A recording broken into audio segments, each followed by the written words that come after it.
The selfie hit my phone like a slap to the face. There they were, my ex-husband Malik and his new wife Jessica, grinning in front of my house, with their middle fingers raised high. The timestamp showed 3:47 a.m. Paris time, which meant they deliberately waited until the middle of my night to send it. I'm London, and this is how my revenge story begins. What the actual fuck? I muttered, sitting up in my hotel bed. My hands shook as I dialed Marissa's number, not caring that it was barely dawn in Boston. Girl, I was just about to call you, Marissa answered, her voice tight with tension. Have you seen the selfie? Yeah, I'm looking at it right now. Please tell me this is some sick joke. It's worse than that. They're claiming squatters' rights. They changed the locks yesterday. The room spun. I gripped the edge of the mattress, my knuckles white. They can't do that. That house was part of my divorce settlement. I have the paperwork. They're exploiting a loophole. Since you've been in Paris for 3 months. For work, the company sent me here. I know, but they're arguing abandonment. Jessica's already posted on Facebook about making the house a real home again. Marissa's disgust was palpable. They've been planning this. My free hand clenched into a fist. The house wasn't just property, it was the last piece of my parents I had left. The place where Dad taught me to change a tyre, where Mom showed me how to make her secret recipe marinara, where I'd foolishly believed Malik and I would build our future. My phone buzzed. Another message from Malik. Honey, you should see what we're doing to your precious garden. Jessica always said those roses were tacky. I'm coming home, I said to Marissa. Today. London, wait. You need to be strategic about this. If you show up guns blazing, they're destroying my parents' house. And that's exactly what they want, to make you crazy, to force you into making mistakes. Marissa's lawyer voice kicked in. Listen to me. I'm already looking into legal options. Dave's been watching the house. Dave knows about this. My co-worker had been checking on the place while I was away. The thought of him seeing Malik and Jessica there made my cheeks burn. He called me yesterday when he saw them moving stuff in. He tried to stop them, but they had some bogus paperwork. I closed my eyes, remembering the day I'd caught Malik and Jessica together. The way he'd laughed it off, called me paranoid.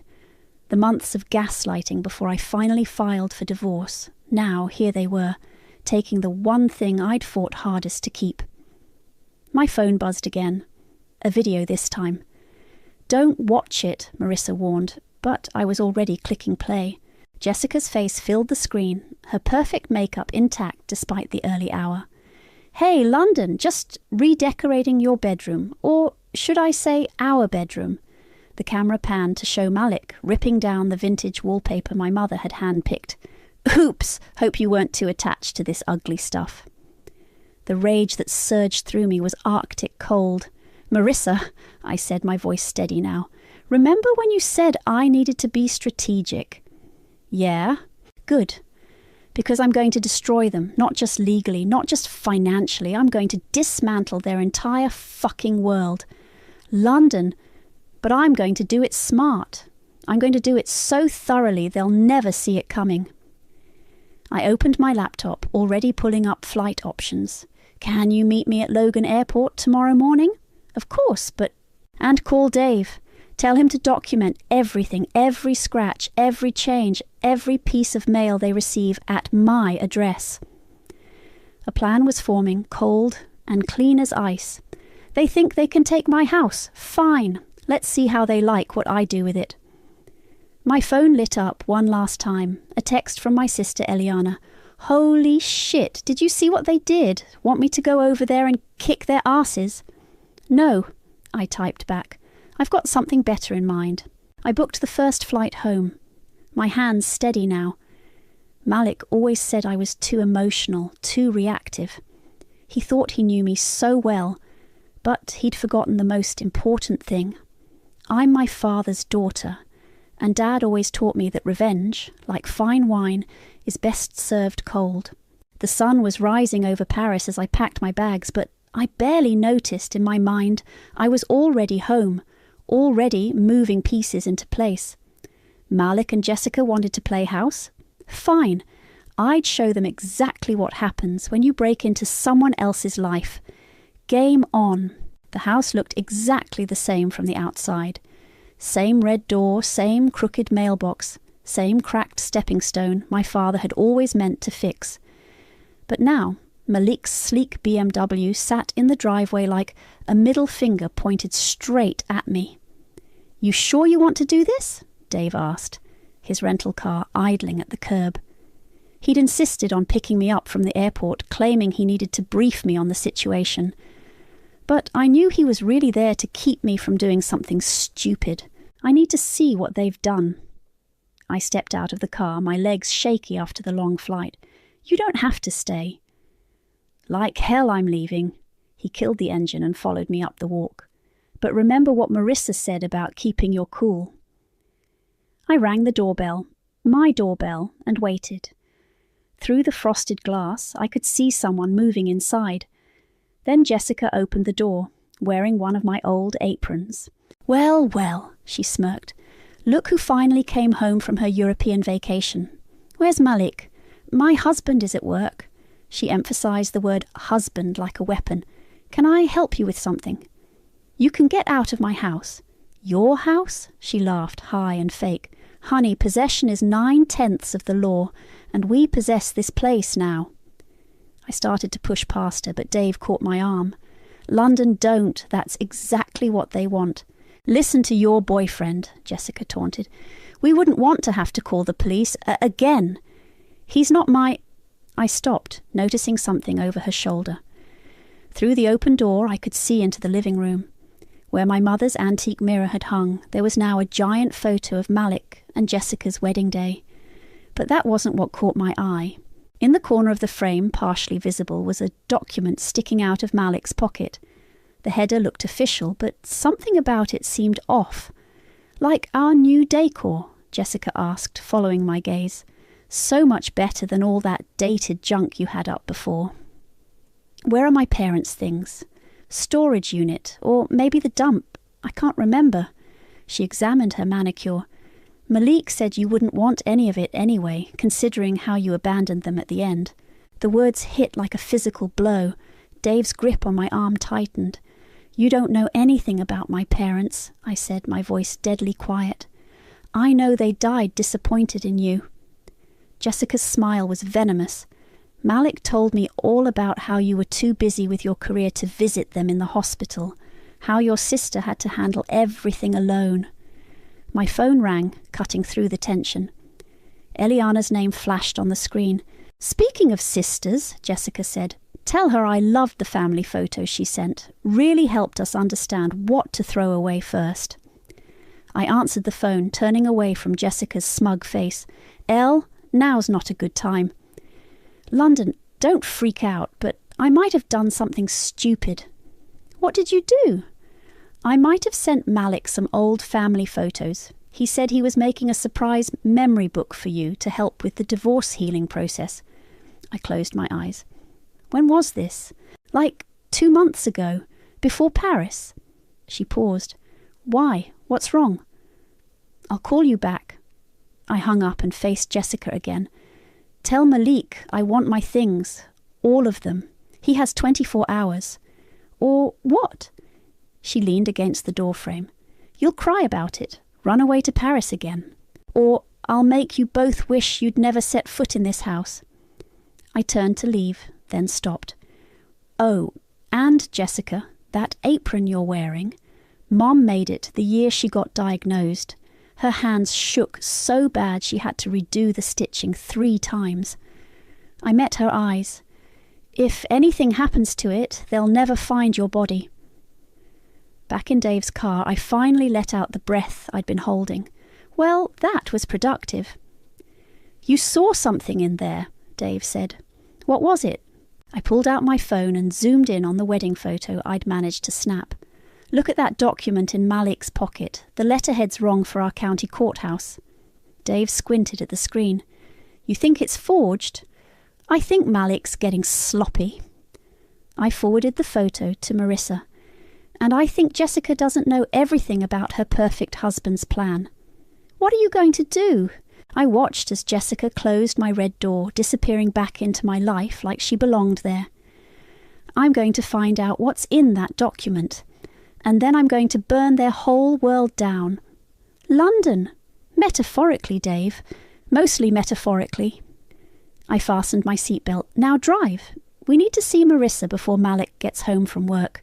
As we pulled away, I could have sworn I saw my mother's ghost in the upstairs window, shaking her head at what her house had become. Don't worry, Mom, I thought. This isn't over, not by a long shot. Marissa's office smelled like old coffee and legal briefs. She spread documents across her desk while Dave paced by the window. The good news is they don't have a legal leg to stand on, Marissa said. The bad news is they can drag this out for months. I don't have months. I pointed to the wedding photo on her desk. What about that document? Could be anything. Property deed, loan application. Her phone buzzed. Hold on. My contact at the courthouse just texted back. Dave stopped pacing. And? Malik filed something last week, but the clerk says the signature looks weird. Marissa frowned at her phone, like it was traced. My stomach dropped. He forged my signature. Wouldn't be the first time, Dave muttered. Before I could respond, my phone lit up with a text from Jessica. Your ex is home. Says he misses you. Should I be worried? That's it. I stood up. I'm going back there. London, don't... Marissa started, but I was already heading for the door. The sun was setting when I pulled up to the house. This time, I didn't bother with the doorbell. I walked straight to the garden hose, turned it on full blast, and aimed it through the open living room window. Jessica's scream was deeply satisfying. What the hell? Malik appeared in the doorway, his designer shirt soaked. Are you insane? Show me the paperwork, I said, keeping the hose trained on him. The real paperwork, not whatever you forged.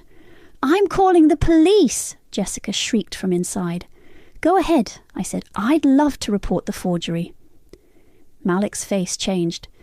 You don't know what you're talking about. Don't I? I pulled out my phone, showed him the wedding photo. Funny how that document in your pocket has the wrong letterhead. Almost like it's fake. He stepped toward me, water dripping from his chin. You really want to do this here? In front of all the neighbours? I noticed then that people were gathering on their porches, phones out, recording everything. Perfect. Yes, I said loudly. I really want to discuss how you forged my signature and illegally occupied my house while I was working abroad. Lower your voice, he hissed. Why? Afraid Jessica will hear about your plan to flip the house? Or maybe about the debt collectors looking for you? That hit home. His eyes widened slightly. Who told you? Police! A cruiser pulled up, lights flashing. Everyone stay where you are. Jessica appeared behind Malik, makeup running, phone in hand. She's trespassing and destroying property. The officer approached slowly. Mum, please put down the hose. I complied, but kept my eyes on Malik. Officer, I'd like to report a forgery and illegal occupation. This is my house. I have proof. She abandoned it, Jessica yelled. We have rights.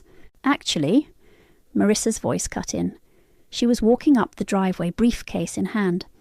As her attorney, I can show you the legal deed and divorce settlement, along with evidence of recent document forgery. The officer looked between us. This seems like a civil matter. It is, Marissa agreed. But the forgery is criminal, and I'm sure Mr. Bennett here doesn't want that investigated too closely, especially given his other legal issues. Malik's jaw clenched. You're bluffing. Try me. I turned to the officer. I'd like to file a report about the forged documents, and I have witnesses who saw them break in last week. This is ridiculous, Jessica snapped. We're leaving. Malik, come on. But Malik wasn't moving. He was staring at me with a mixture of hatred and something else. Fear. You think you're so clever, he said softly, but you have no idea what's coming. Is that a threat? The officer stepped closer. Sir, I suggest you leave the premises while we sort this out. Jessica grabbed Malik's arm. Baby, let's go. We'll call our lawyer. As they walked to their car, I noticed something fall from Jessica's pocket. A a crumpled piece of paper. I waited until they drove away before picking it up. It was a text message, printed out. From someone named Flynn. I know what you did. Both of you. Pay up or everyone finds out. London? Dave had appeared beside me. You okay? I handed him the paper. I think I just found our leverage. Marissa joined us, reading over Dave's shoulder. Blackmail? That's dangerous territory. So is stealing my house. I watched the police car pull away, neighbours still filming. Find out who Flynn is and what they know. And then what? Dave asked. I looked at my childhood home, at the water dripping from the windows, at the roses Jessica had already started tearing out. Then we give them exactly what they deserve. The sun had fully set now, casting long shadows across the lawn. Somewhere in the darkness, Karma was loading her gun. And I was going to help her aim it. Flynn Underwood, Dave announced, dropping a file on the hotel room desk where I'd been camping out. Jessica's ex-boyfriend. And guess what? He works at the same bank where Malik's been hiding money. I looked up from my laptop. Hiding money? Shell accounts, suspicious transfers. Dave spread out bank statements. Malik's been moving cash around for months before the divorce, and Flynn knows all about it. My phone buzzed. Eliana. I ignored it. That's not all, Dave continued. Flynn and Jessica had a nasty breakup right before she met Malik. Something about shared accounts and missing funds. So they're all crooks, I muttered. Perfect. Another buzz. This time a text from Marissa. Need to talk. Found something in your parents' old financial records. Before I could respond, someone knocked. Dave opened the door to reveal Eliana, looking worried. You've been dodging my calls, she said, pushing past him. I'm busy. You're always busy. She sat on my bed. Just like when Mom and Dad don't, I turned back to my laptop. I can't deal with that right now. Well, deal with this. I found Dad's old filing cabinet in the garage, the one he kept locked. Malik and Jessica haven't discovered it yet. That got my attention. What's in it? Debt notices, lots of them. Eliana pulled out her phone, showed me photos. Mom and Dad were underwater before they died. The house was mortgaged to the hilt. The room spun slightly. That's impossible. They would have told us. Would they? You were always their golden child, the successful one. They didn't want to disappoint you. My phone rang. Jessica's number. Put it on speaker, Dave said. I answered. What do you want? We need to talk. Jessica's voice was shaky. Without Malik? Why would I? Because Flynn just sent me more texts. He knows about the forgery, about everything. She lowered her voice. Malik's not who you think he is. He's not who I thought he was either. Little late for that revelation. Please, she whispered. I'm scared. Dave shook his head, mouthing, It's a trap. Meet me at Riverside Park, I said. 1 hour, come alone. After hanging up, Eliana stared at me. You're not really going? Of course I am. I grabbed my jacket. But first, I need to make a call. 20 minutes later, I sat across from Hazel Armstrong in her Demolition Company office. Let me get this straight, she said, studying the property documents. You want to sell your house to my company, for cash. At a discount, I added, as long as you can close quickly. And the current occupants? We'll be gone soon. I smiled. One way or another. Hazel leaned back. Lady, I've been in this business 30 years. Never seen anyone so eager to sell below market value. Let's just say I have my reasons. Does this have anything to do with the couple squatting there? You've done your research. She nodded at her computer.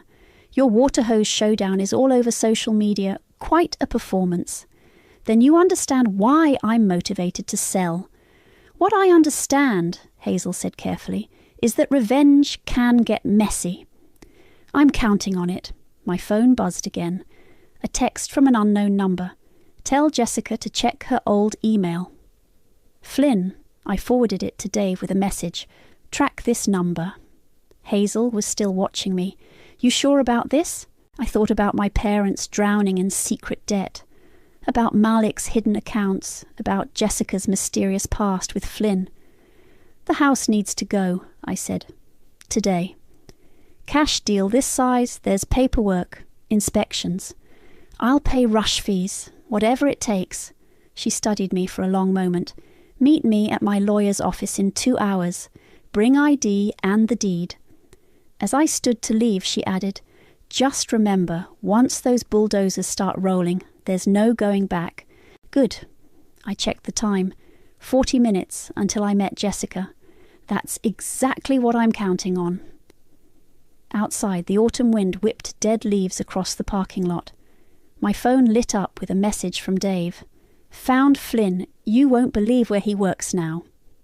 Before I could read more, another text came through, from Malik. "Whatever you're planning, don't. You have no idea what I'm capable of." I smiled, thinking of the demolition contracts in my bag. "Neither do you," I whispered to myself. "Neither do you." The wind picked up, carrying the scent of rain. A storm was coming, and for the first time since this whole nightmare began, I couldn't wait to watch it break. Jessica was already at the park when I arrived, pacing near the duck pond. She looked terrible, mascara smeared, designer clothes wrinkled. "You came alone?" I asked, scanning the area. Dave was watching from his car across the street, just in case. "Yes." She hugged herself against the cold. "Malik thinks I'm at yoga." "What's this about, Jessica?" "Flynn sent me more messages." She pulled out her phone, hands shaking. "He has proof that Malik's been embezzling from his firm. That's where the down payment for our condo came from." "Your condo?" This was new. "The one we just bought. In Florida." She laughed bitterly. "Malik said it was our fresh start, but he used stolen money." I let that sink in. "So, while you're squatting in my house, we're planning to flip it, use the profit to cover Malik's tracks." She wiped her eyes.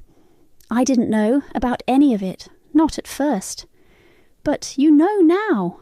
Flynn showed me everything, the forged documents, the shell accounts." She looked up. "He showed me what really happened with your parents' mortgage too." My blood went cold. "What about their mortgage?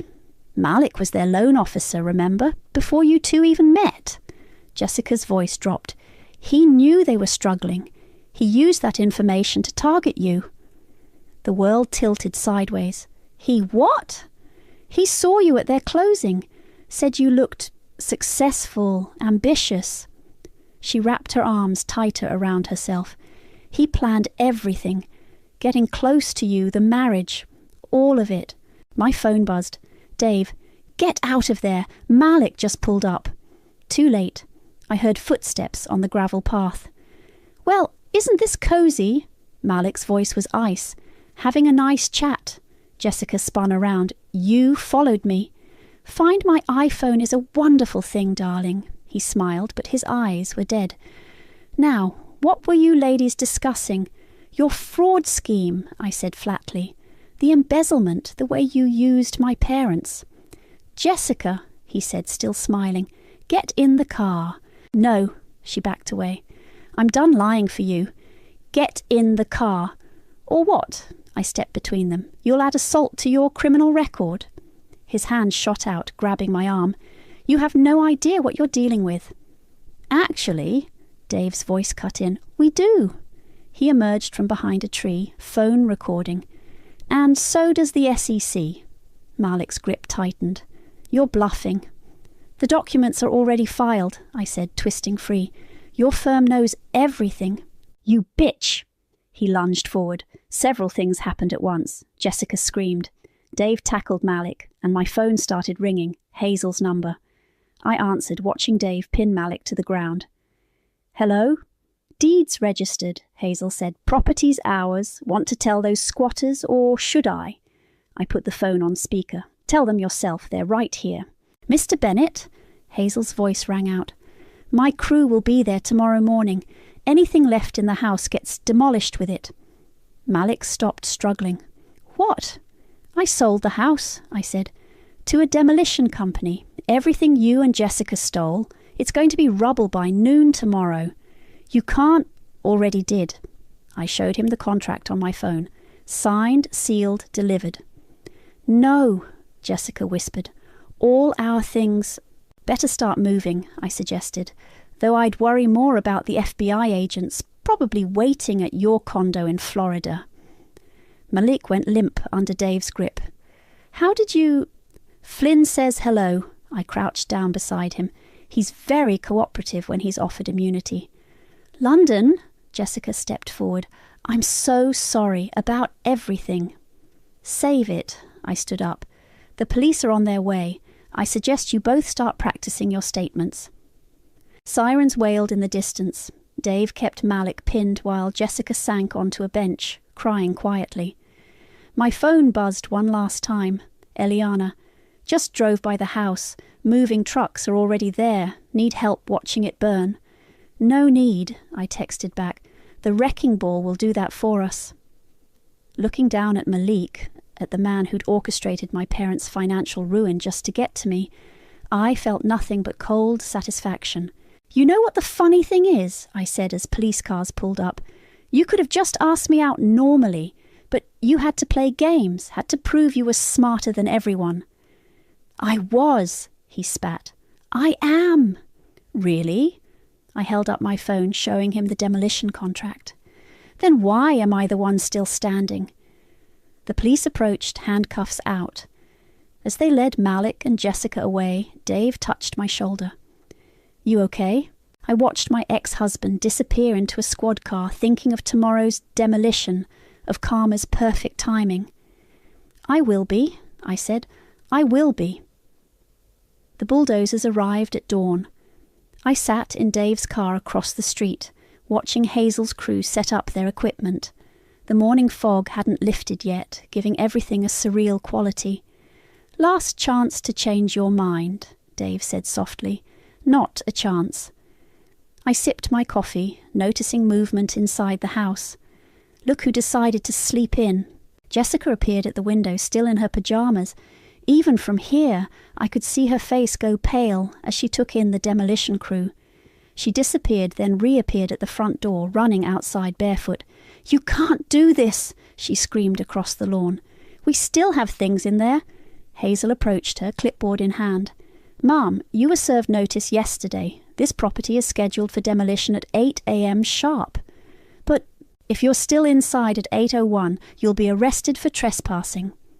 A sleek black car pulled up and Flynn stepped out. He looked different than in the photos I'd seen, sharper, more professional in his bank suit. Jessica, he called out, we need to talk. She spun around. You, this is your fault. Actually, he held up a folder, this is all documented evidence of your fraud. Both of you. The FBI is very interested. They'll never prove... I already told them everything. Flynn's voice was tired. The fake accounts, the money laundering, how you and Malik planned to use this house to cover your tracks. More neighbours were gathering now, phones out, recording everything. Perfect. You promised you wouldn't tell, Jessica's voice cracked. We had a deal. Deals change. Flynn glanced at me. Sometimes karma needs a little push. A police cruiser pulled up. The same officer from before stepped out, looking annoyed. More trouble? Just making sure the property is cleared before demolition, Hazel said. Legal owner's request. Where's Malik? I asked Jessica. Gone. She wrapped her arms around herself. He took everything from our accounts and disappeared last night after making bail. Everything? Flynn raised an eyebrow. Every penny, she laughed hysterically. 6 years I spent helping him steal money and he left me with nothing. The officer stepped forward. Ma'am, did you just confess to theft? Jessica's eyes widened as she realised what she'd said. More neighbours had their phones out now, live streaming her meltdown. I think, Flynn said quietly, you should call your lawyer. 15 minutes to demolition, Hazel announced. Clear the area. Jessica ran back inside, presumably to grab whatever she could carry. The officer followed, making sure she actually left. Dave touched my arm. You sure about this? Once it's done. I'm sure. I watched as our more demolition trucks arrived. My parents' debt, their struggles. It was all because of Malik's manipulation. This house isn't their legacy anymore. It's just a reminder of his betrayal. London! Eliana's voice cut through the morning air. She was jogging toward us, phone in hand. You need to see this, now! She showed me her screen. A local news website was already running the story. Revenge demolition. Woman destroys home to oust squatting ex. That's not... I started. It gets worse. She scrolled down. They're painting you as the villain. Someone leaked emails, making it look like you planned this all along before Malik's fraud came to light. My stomach dropped. Who would... Me? Eliana met my eyes. I leaked them. What? Dave stepped forward, but I held up my hand. Why? Because you're doing exactly what you always do, she said, playing judge and jury, making unilateral decisions about our family's property without even asking me how I felt. That house was mine too. Her voice broke. I took care of Mom and Dad while you were off building your perfect life. I was there when they died, not you. And now you're just destroying everything without even thinking about what I might want. Before I could respond, a tremendous crash came from the house. Jessica had thrown something through the front window. Time's up, Hazel shouted. Clear out or get arrested. Jessica emerged one last time, mascara streaking her face, carrying a box of what looked like photos.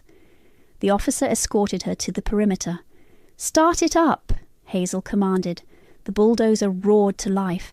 I watched as it approached my childhood home, its massive blade catching the morning sun. London! Eliana grabbed my arm. Please, stop this. But it was too late. The blade connected with the front wall, and the sound of splintering wood filled the air. Jessica screamed. Flynn looked away.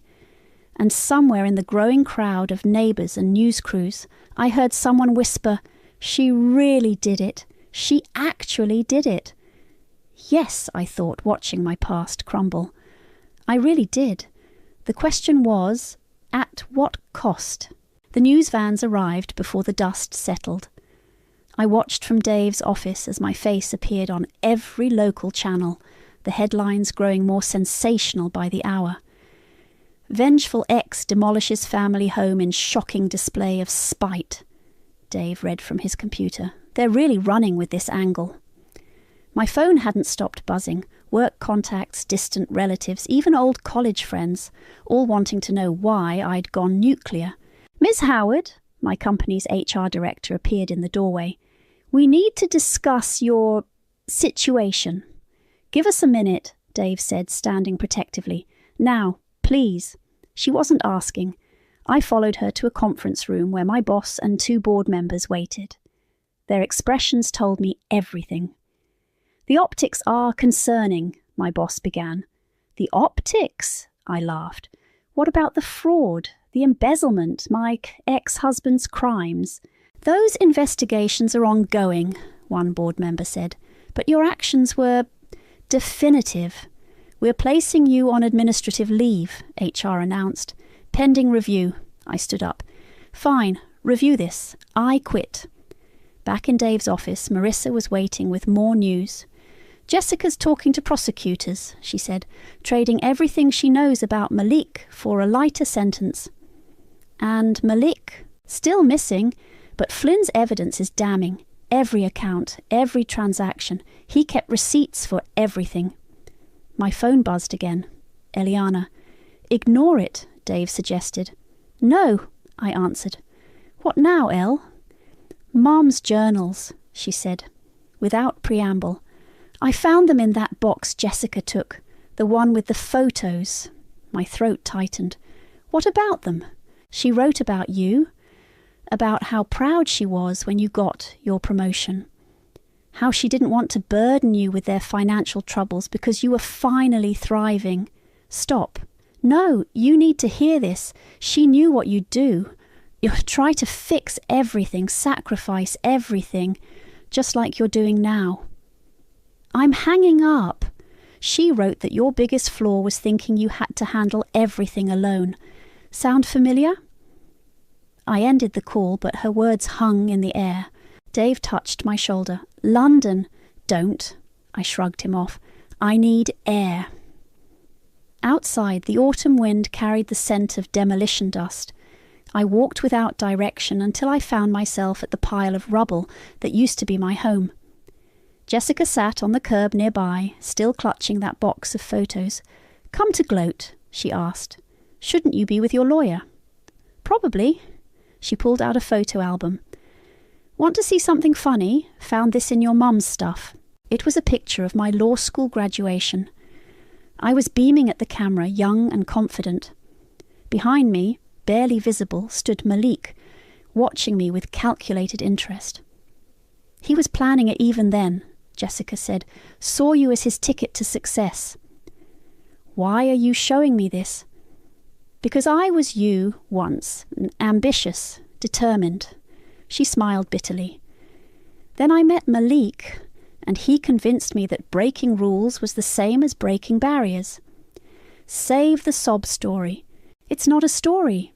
It's a warning." She stood up, brushing dust from her designer pants. "You won London. You destroyed everything, but at what cost?" My phone buzzed. A news alert: local woman's revenge demolition goes viral. Social media divided. "Great," I muttered. "You know what's ironic?" Jessica handed me the photo album. "You did exactly what Malik would have done. Burned it all down to prove a point." She walked away, leaving me with the weight of old photos and uncomfortable truths. Another buzz. "Dave, your sister's here at the office. She's crying." I looked at the ruins of my childhood home, at the scattered pieces of my parents' life, of my life. "Tell her I'm coming," I texted back. One last photo fell from the album. Mom and Dad on their wedding day, standing in front of the house. They looked so young, so hopeful. On the back, in Mom's handwriting, "Home is where we learn to forgive." My phone buzzed again. An email from Flynn. "Found Malik. Want to know where?" I stared at the message for a long moment, thinking about karma and consequences, about family and forgiveness. Then I typed back 2 words that would change everything. "Tell me." Because maybe Eliana was right. Maybe Mum was right. Maybe handling things alone wasn't the answer. I took one last look at the rubble, at the life I'd deliberately destroyed, and started walking. There was one more piece of this revenge puzzle to solve, and this time I wouldn't do it alone. The Caribbean sun beat down as I watched Malik being led off his rented yacht in handcuffs. Flynn's intel had been perfect, tracking the money transfers straight to this private marina in the Bahamas. "He really thought he could just sail away," Dave said, standing beside me on the dock. "Malik always did love his dramatic exits." I turned to Flynn, who was conferring with FBI agents nearby. "Thank you," Flynn nodded. "Consider it karma's down payment." My phone buzzed.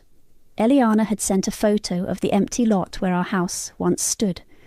The rubble was cleared now, leaving only bare earth and possibilities. "Ready to head back?" Dave asked. "Almost."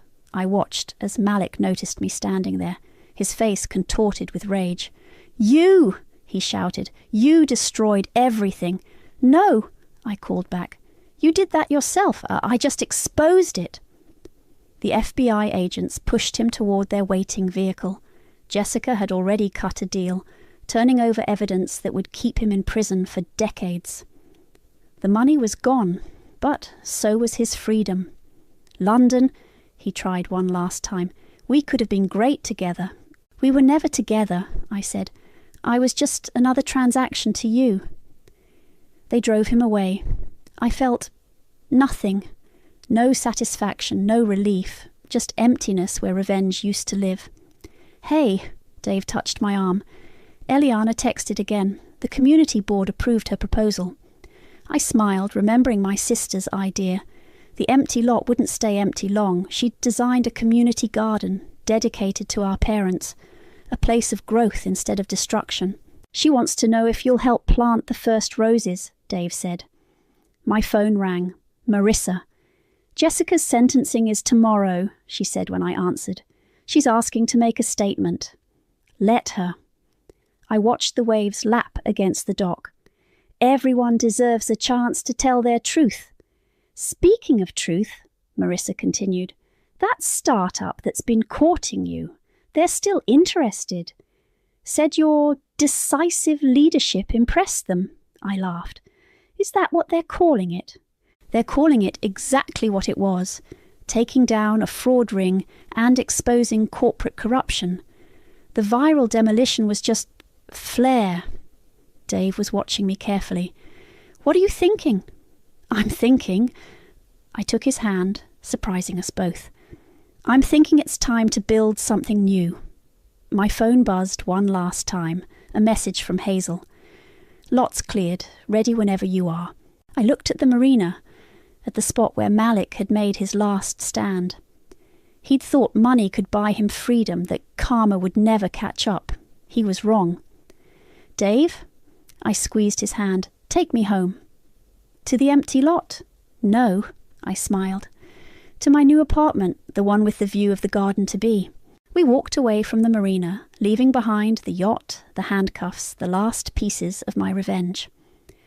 My phone buzzed with messages from the group chat Eliana had started.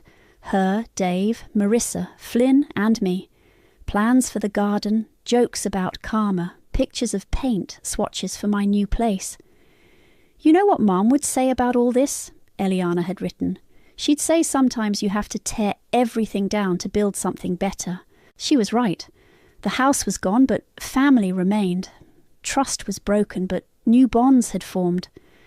Malik had tried to destroy my life, but he'd only succeeded in showing me who really mattered. Ready? Dave asked as we reached the car. I looked at my phone one last time. A real estate listing had just popped up. Prime lot available, perfect for new beginnings. Yeah, I said, deleting the listing without opening it. I'm ready, because sometimes revenge isn't about destroying everything. Sometimes it's about clearing the ground for something new to grow. And this time, I wouldn't be planting those seeds alone. Hey, Dave, I said as we drove away. Want to help me pick out some roses? His smile was all the answer I needed. Behind us, the Caribbean sun sparkled on the water, washing away the last shadows of revenge. Ahead lay bare earth, fresh paint, new possibilities. And somewhere in between was the truth Mom had written all those years ago. Home isn't just where we learn to forgive. It's where we learn to begin again. I was finally ready to start.